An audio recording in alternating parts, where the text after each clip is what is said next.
تو اللہ تعالیٰ اور حضور اقدس صلی اللہ علیہ وسلم فرماتے ہیں اپنی فکر کرو، جو لوگ غلط راستے پر جا رہے ہیں وہ تمہیں نقصان نہیں پہنچائیں گے اگر تم خود ہدایت پر ہو، لہذا اپنی فکر کرو۔ اور ہوتا بھی یہ ہے کہ جب تک آدمی اپنے عیوب کی طرف نظر نہیں کرتا اس وقت تک دوسروں کے عیوب بہت نظر آتے۔ اور یہ بہادر شاہ ظفر مرحوم نے کہا تھا کہ تھے جو اپنی برائی سے بے خبر، رہے اوروں کے ڈھونڈتے عیب و ہنر، پڑی اپنی برائی پر جو نظر تو نگاہ میں کوئی برا نہ رہا۔ تو یہ جائزہ، خود احتسابی، اپنا خود احتساب کرنا، یہ دعوت ہے قرآن کریم۔ آج ہم لوگوں کی خرابی یہ ہے کہ اصلاحی تنظیمیں، اصلاحی جماعتیں اگر گنو تو گنتی سے اوپر ہے، لیکن معاشرے پر ان کے اثرات بہت کم ہیں۔ اس کی وجہ یہ ہے کہ ہم نے یہ تصور کر رکھا، میں اگر اصلاح کا جھنڈا لے کے کھڑا ہوتا ہوں تو میں یہ سمجھتا ہوں دوسروں کی اصلاح کرنی، اصلاح کا آغاز دوسروں سے ہوگا، اپنی برائی سے بے خبر ہو جاتا۔ نتیجہ یہ کہ میری آواز میں کوئی تاثیر نہیں ہوتی، میرے پیغام میں کوئی اثر نہیں ہوتا، دل سے نہیں نکل، جو دل سے نکلنے والی بات ہوتی ہے وہ براہ راست دلوں پر اثر انداز ہوتی ہے، اور جو محض ایک تقریر کرنے کے شوق میں بات کہی جا رہی ہو وہ کان سے نکلتی ہے، دوسرے کان سے نکل جاتی، ایک کان سے داخل ہوتی ہے دوسرے کان سے نکل، دلوں سے پر اثر نہیں ہوتا۔ حضرت شاہ اسماعیل شہید رحمۃ اللہ علیہ، اللہ تعالیٰ ان کے درجات بلند فرمائے، ایک مجلس میں سینکڑوں انسان توبہ کرتے، کیوں؟ فرمایا حضرت حکیم الامت مولانا ثانی رحمۃ اللہ فرماتے ہیں کہ ان کے دل میں دوسروں دعوت کا جذبہ اور اپنی اصلاح کا جذبہ اس طرح ہو گیا تھا جیسے کہ انسان کی بشری حاجتیں ہوتی، جیسے بھوک میں آدمی کھائے بغیر نہیں رہ سکتا، اسی طرح وہ اپنی اصلاح کی فکر میں اور دوسروں کی اصلاح کی فکر میں کے بغیر نہیں رہ سکتے تھے۔ وہ لمبا چوڑا واز کیا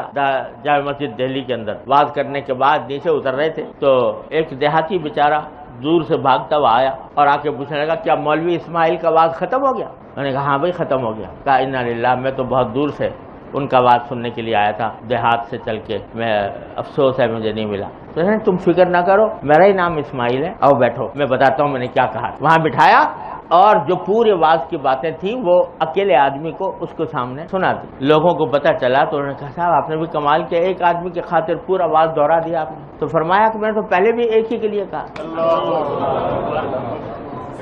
میں نے تو پہلے بھی ایک ہی کے لیے کہا تھا، تو اب بھی ایک ہی کے لیے کہا۔ دل میں تو یہ لگن لگی ہوئی ہے کسی طرح میں جب اللہ تبارک و تعالیٰ کے سامنے پہنچوں تو یہ کہہ سکوں کہ معذرۃ الی ربکم، کہ میں اپنے پروردگار کے سامنے یہ کہہ سکوں کہ میں نے جو کچھ میرے بس میں تھا وہ کر لیا۔ تو یہ جذبہ ہے در حقیقت کہ اگر ہمیں اپنی فکر پڑ جائے، جب اپنی فکر، اگر ہم جیسی ہماری حالت ہے کہ اپنی فکر تو ہے نہیں، دوسروں کے بیماریوں کی طرف توجہ ہے، تو اس کی مثال ایسی ہے جیسے ایک آدمی جو ہے وہ خود بیمار ہو اور اپنی بیماری کی تو فکر نہ کرے اور دوسروں کی بیماریوں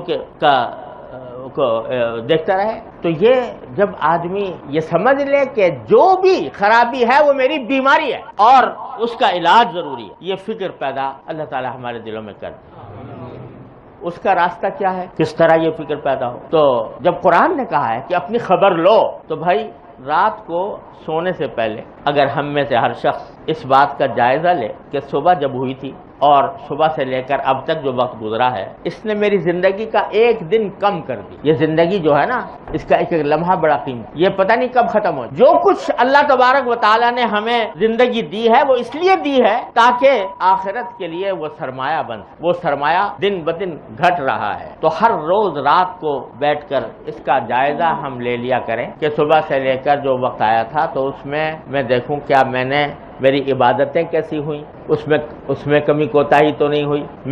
میرے معاملات یعنی خرید و فروخت کے معاملات، روزی کمانے کے معاملات وہ کیسے ہوئے، حلال ہوئے کہ حرام ہوئے، اس میں کوئی عنصر حرام کا تو نہیں شامل ہوا، میرے اخلاق، لوگوں کے ساتھ برتاؤ، معاشرت، اس میں میری ذات سے کسی کو تکلیف تو نہیں پہنچی، اور میرے دل میں تکبر، حسد، ریاکاری، نام و نمود، یہ بیماریاں تو نہیں پیدا ہوئیں۔ اس کا جائزہ لے اور جائزہ لے کر پھر اس بات کا عزم کرے کہ آئندہ میں اپنی ان بیماریوں سے اپنے آپ کو پاک کرنے کی کوشش کروں گا۔ دیکھیے قرآن کریم میں فرمایا لقد کان لکم فی رسول اللہ اسوۃ حسنہ، تمہارے لیے اللہ کے رسول میں بہترین نمونہ ہے صلی اللہ علیہ وسلم۔ تو آپ نے ہر چیز کا نمونہ پیش کیا ہے، عبادات کا بھی، تجارت کا بھی، زراعت کا بھی، حضور اقدس صلی اللہ علیہ وسلم نے زراعت بھی، کاشتکاری بھی کی ہے جرف کے مقام پر، تجارت بھی کی ہے اور اپنے دوسروں کے ساتھ معاشرت بھی فرمائی ہے، بیوی بچوں کے ساتھ بھی رہے ہیں اور دنیا کی زندگی کا کوئی شعبہ ایسا نہیں ہے جس میں رسول کریم سرور دو عالم صلی اللہ علیہ وسلم کی حیات طیبہ کا نمونہ ہمارے سامنے ہے۔